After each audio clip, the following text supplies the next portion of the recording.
Dhaba style potato peas gravy பண்ணலாமா? அதுக்கு first ஒரு பேன் வச்சுட்டு அதில் கொஞ்சம் ஆயில், அந்த ஆயில் நல்லா ஹீட் ஆனதுக்கப்புறமா கொஞ்சம் ஜீரகம், அதுக்கப்புறமா ஒரு ஆனியனை நான் ஸ்லைஸ் பண்ணி இதில் ஆட் பண்ணியிருக்கேன். ஆனியன் போட்டதுக்கப்புறமா நல்லா ஒரு மிக்ஸ் கொடுத்துட்டு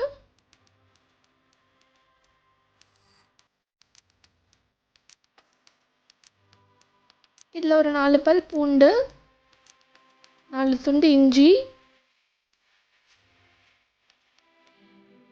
2 கேஷ்யூ நட் இதை சேர்த்துட்டு நல்லா ஃப்ரை பண்ணணும். ஆனியன் எவ்வளோ ஃப்ரை ஆகுதோ அவ்வளோக்கு அவ்வளோ கிரேவி டேஸ்ட்டாக இருக்கும். ஆனியன் ஃப்ரை ஆனதுக்கப்புறமா நான் இதில் 2 சின்ன தக்காளியை கட் பண்ணி ஆட் பண்ணியிருக்கேன். தக்காளி ஆட் பண்ணதுக்கப்புறமா ஆனியன் எல்லாத்தையோடு சேர்த்து ஒன்றா ஃப்ரை பண்ணணும்.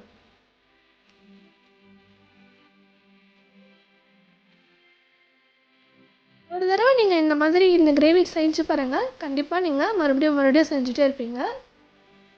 அதுக்கு நான் சொல்கிற இந்த டிப்ஸெல்லாம் மட்டும் நீங்கள் கரெக்டாக ஃபாலோ பண்ணிங்கன்னா இந்த கன்சிஸ்டன்சி கரெக்டாக வந்துடும்.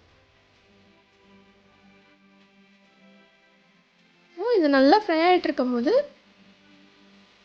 1/4 ஸ்பூன் மஞ்சள்தூள், 1/2 ஸ்பூன் மிளகாத்தூள், 1/2 ஸ்பூன் மல்லித்தூள் இதெல்லாத்தையும் ஆட் பண்ணிவிட்டு இந்த மசாலாலாம் பச்சை வாசனை போகிற அளவு நல்லா சுருளை வதக்கிடணும். இது நல்லா வதக்குனதுக்கப்புறமா கொஞ்சம் சால்ட் ஆட் பண்ணிக்கலாம். நம்ம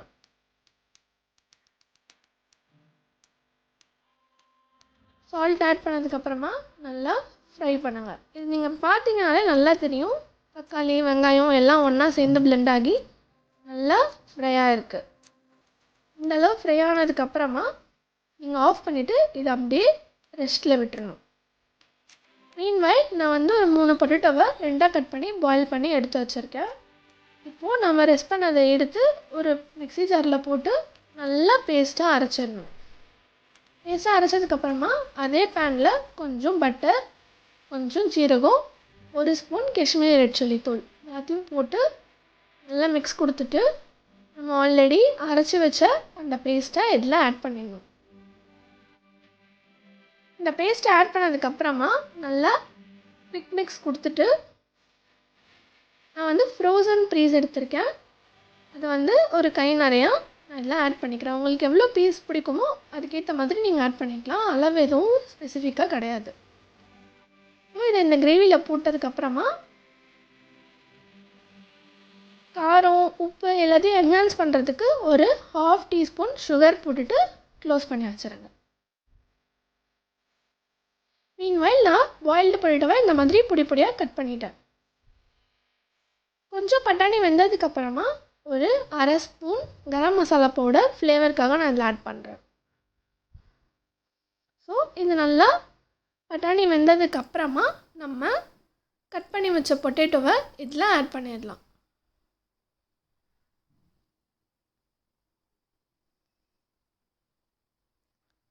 பொட்டேட்டோ ஆட் பண்ணதுக்கப்புறமா நல்லா மிக்ஸ் பண்ணிவிட்டு விட்டுட்டிங்கன்னா இந்த மாதிரி பொட்டேட்டோ பீஸ் எல்லாமே ஒன்று சேர்ந்து வெந்து வந்துடும். அதுக்கப்புறமா நம்ம இந்த ஸ்டேஜில் உப்பு இருக்கான்னு செக் பண்ணிவிட்டு உங்களுக்கு வேணுன்னா உப்பு ஆட் பண்ணிக்கலாம்.